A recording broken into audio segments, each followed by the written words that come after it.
ఈరోజు అదే హిజ్రా మైక్ పట్టుకొని మాట్లాడుతుంటే మీరందరూ కూర్చొని వింటున్నారు. మీకు ఇంకా అర్థం కావట్లేదు యేసయ్య ఎంత గొప్ప దేవుడు. యేసయ్య గొప్ప దేవుడు అని మీకు 100 మాటలు చెప్పాల్సిన అవసరం లేదు. సమాజము చేత వెలివేయబడిన ఒక హిజ్రాగా ఈ రోజు నేను మీ కళ్ళ ముందు మైక్ పట్టుకొని మాట్లాడుతున్నాను అంటే ఈ పాటికే నీకు అర్థం కావాలి నువ్వు నమ్ముకున్న యేసయ్యలో ఎంత గొప్ప శక్తి ఉంది. ఇందాక చాలా మంది నాకు సన్మానం చేశారు. Thank you so much for that. కానీ ఈ సన్మానం ఒక బిచ్చగతికి దేవుడు ఇచ్చిన స్థితికి మీరు సన్మానించి గౌరవించారు.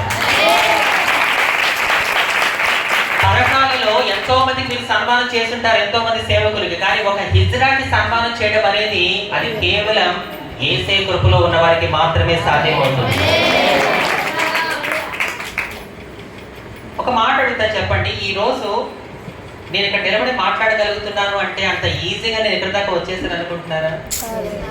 అంత ఈజీ అనుకుంటున్నారా? ఈ రోజు సమాజము చేత వెలిగిబడిన ఒక జీవితం మీ పరకాల ప్రాంతంలో మైక్ పట్టుకొని ఇంత ధైర్యంగా, ఇంత కాన్ఫిడెంట్ గా మీ అందరి కళ్ళలోకి సూటిగా చూస్తూ మరి మాట్లాడగలుగుతుంది అంటే ఇక్కడ దాకా నేను రావడం అంత ఈజీ అనుకుంటున్నారా? ఈ మీటింగ్స్ కి రావడానికి మీకు అరగంట, గంట, 2 గంటలు టైం పట్టుండొచ్చు.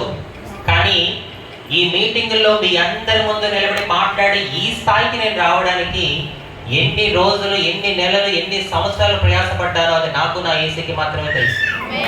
అంత ఈజీ కాదు నేను ఈరోజు ఇక్కడ నిలబడి మాట్లాడగలుగుతున్నానంటే. మీకు తెలుసా, గొంగలి పురుగు, బొంత పురుగు అంటారు.